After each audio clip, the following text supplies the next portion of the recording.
Sur Internet, aujourd'hui, tout le monde a l'air riche. Pas juste à l'aise, riche. Des voitures de luxe en arrière-plan, des liasses de billets posées sur une table, des montres trop brillantes pour être anodines, des villas, des rooftops, des voyages à Dubaï, filmés comme des preuves de réussite. À force de voir ces images défiler, quelque chose se produit, ça devient normal, presque banal. On oublie que derrière ces images, il n'y a parfois rien, pas d'entreprise, pas de bilan, pas de patrimoine, juste une mise en scène parfaitement huilée. Et cette illusion fonctionne parce qu'elle touche quelque chose de profond, le besoin d'exister, le besoin d'être vu, le besoin d'être admiré. Sur les réseaux sociaux, la richesse est devenue un langage universel, une manière de dire j'ai réussi, même quand on n'a pas encore réussi, même quand on ne sait pas encore comment réussir, parce qu'aujourd'hui, celui qui ne montre rien donne l'impression de n'avoir rien.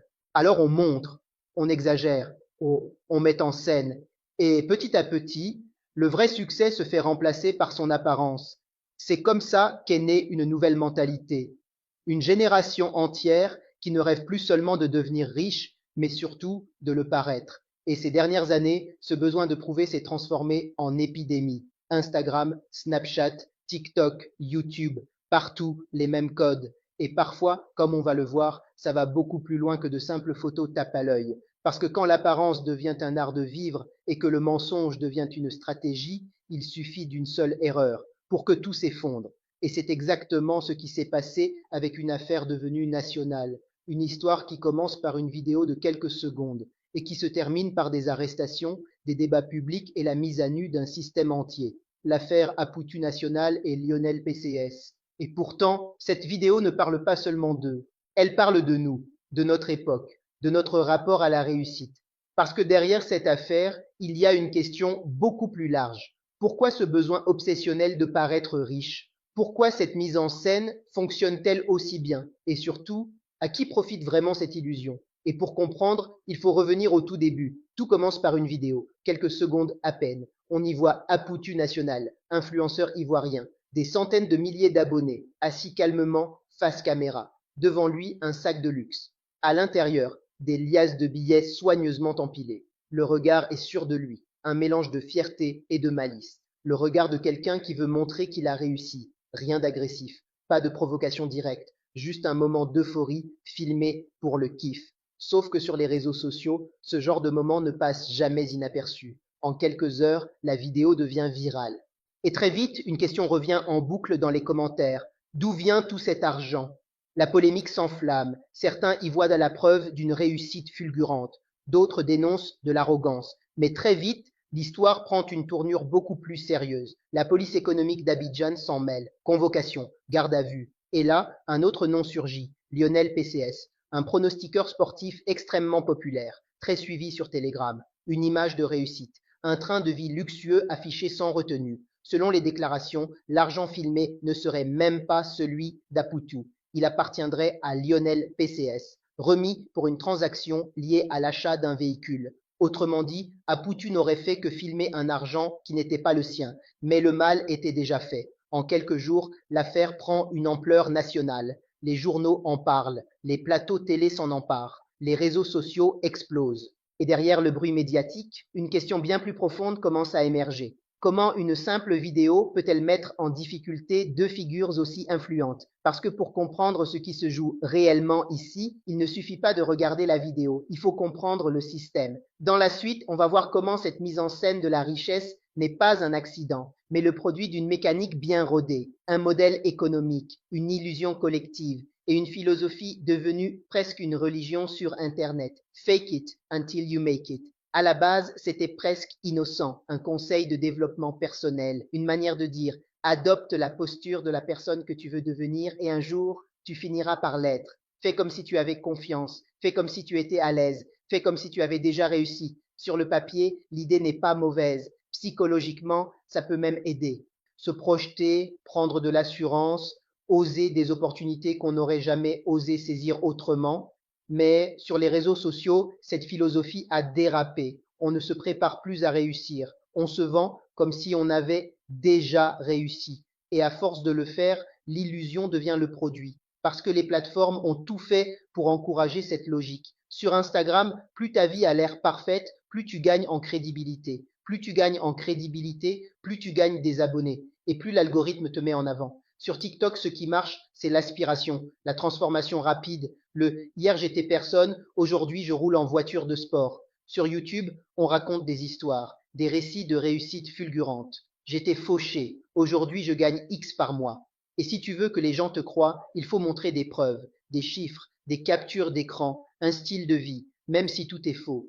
Parce que l'algorithme, lui, ne cherche pas la vérité. Il cherche ce qui capte l'attention. Et ce qui capte l'attention, c'est ce qui brille. Alors beaucoup s'adaptent, ils comprennent les codes, ils jouent le jeu. Et une nouvelle culture s'installe. Une culture où il faut paraître avant d'avoir, créer l'image avant que le fond n'existe, convaincre avant même de construire. Mais cette culture n'est pas uniforme, elle a plusieurs visages. Le premier, c'est le bluff inconscient. Tu soignes ton image, tu te mets en valeur, tu montres le meilleur de toi-même, pas de mensonge direct, juste une version optimisée de la réalité. Et parfois, ça aide vraiment à avancer. Le deuxième visage, c'est le bluff stratégique. Là, on commence à enjoliver. On grossit un peu les résultats. On montre une vie plus belle que ce qu'elle est réellement. Pas totalement faux, mais plus vraiment vrai non plus. On entre dans une zone grise. Tu veux attirer, convaincre, vendre. Et pour ça, tu fais croire que tu as déjà ce que les autres recherchent. Et puis il y a le troisième visage, le plus dangereux, le bluff total. Là, on ne joue plus avec l'image. On invente, on manipule, on ment, on loue des voitures pour faire croire qu'elles nous appartiennent. On s'endette pour maintenir une façade, on escroque pour financer le décor. Ce n'est plus du storytelling, c'est de la fraude. Et ce schéma, on l'a déjà vu, encore et encore. Des influenceurs qui affichent des jets privés, des suites d'hôtels hors de prix, des montres à plusieurs dizaines de milliers. Et derrière, rien. Des escroqueries, des arnaques en ligne, des systèmes bien rodés. Dans le monde des paris sportifs, c'est exactement la même logique. C'est là qu'on revient à Lionel PCS. Lionel n'est pas juste un influenceur, il incarne un modèle économique très précis, celui du pronostiqueur. Le principe est simple. À chaque fois qu'un abonné s'inscrit sur une plateforme de paris via son lien, une commission tombe. Que l'abonné gagne ou perde, s'il gagne, c'est parfait. Ça renforce la crédibilité. On montre des captures d'écran, on célèbre. S'il perd, ce n'est pas grave.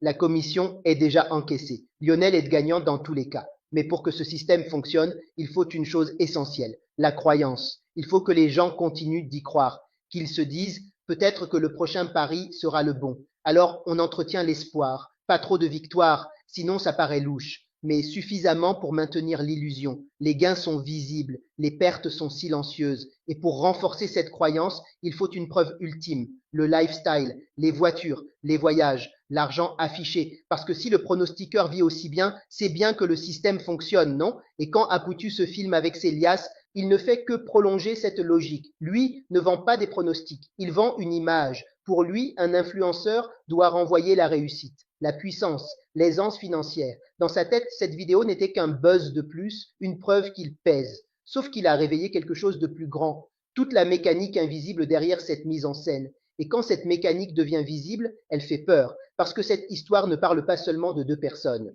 Elle parle d'un système entier, et ce système dépasse largement les paris sportifs.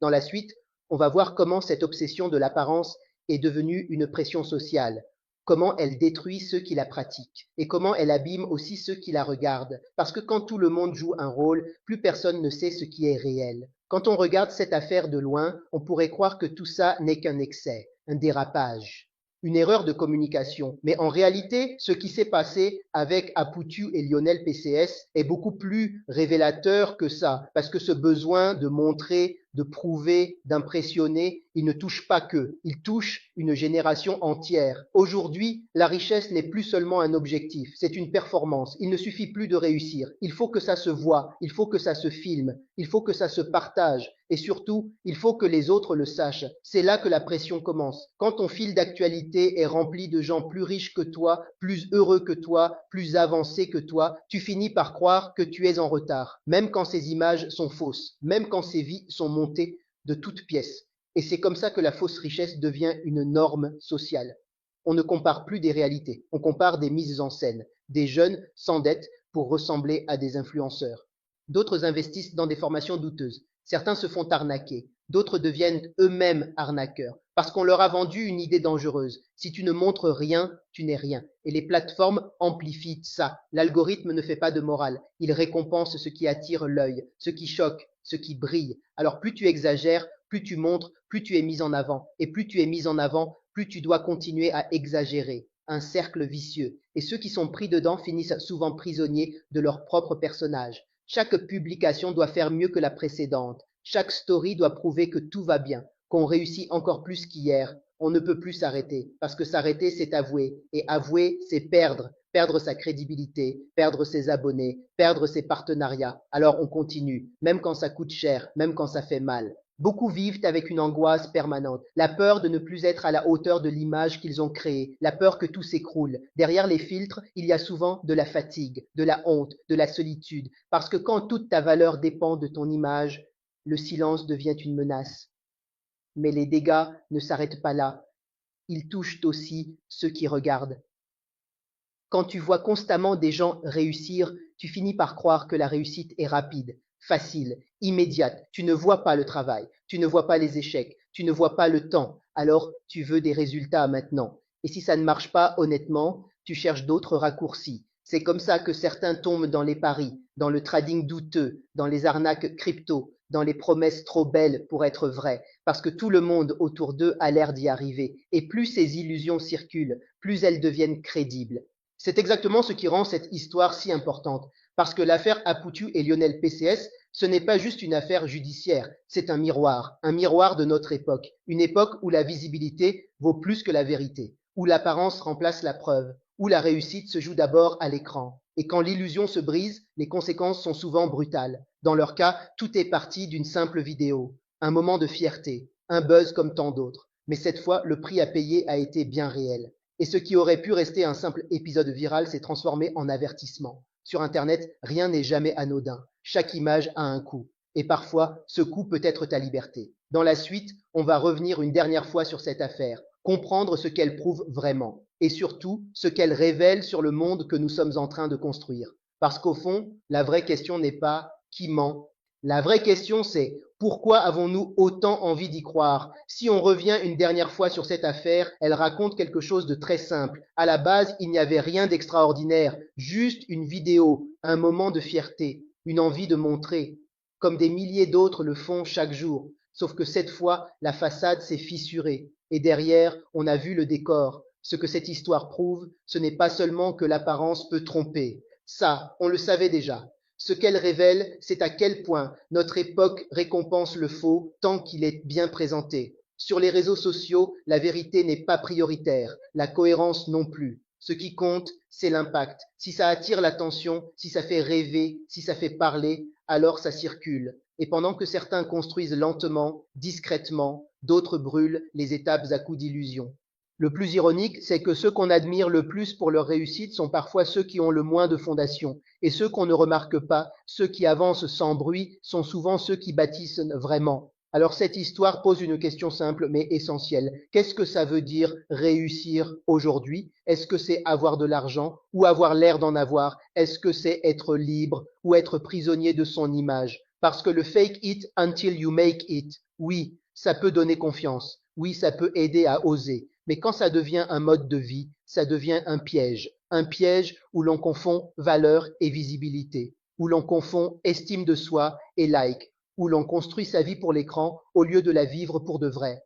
Sur Internet, tout le monde peut paraître riche, mais très peu sont réellement libres. Alors la vraie réussite, peut-être, ce n'est pas de montrer, ce n'est pas d'impressionner, ce n'est pas de prouver, c'est de construire quelque chose qui tient même quand la caméra est éteinte. Dis-moi en commentaire, tu préfères être riche pour les autres ou solide pour toi-même? On arrive au bout. Et s'il y a une dernière chose à retenir, c'est celle-ci. Les réseaux sociaux ne mentent pas toujours, mais ils montrent rarement la vérité complète. Ils montrent des vitrines, des extraits, des rôles. Et dans ce théâtre permanent, chacun choisit ce qu'il veut incarner. Certains choisissent la patience, d'autres choisissent le raccourci. Certains construisent dans l'ombre, d'autres brûlent sous les projecteurs. L'affaire Apoutu et Lionel PCS n'est pas une exception, c'est un symptôme, le symptôme d'un monde où l'on confond visibilité et valeur, où l'on confond succès et mise en scène, où l'on oublie que tout ce qui brille n'est pas durable. Alors avant de croire ce que tu vois, avant d'envier ce qui défile sur ton écran,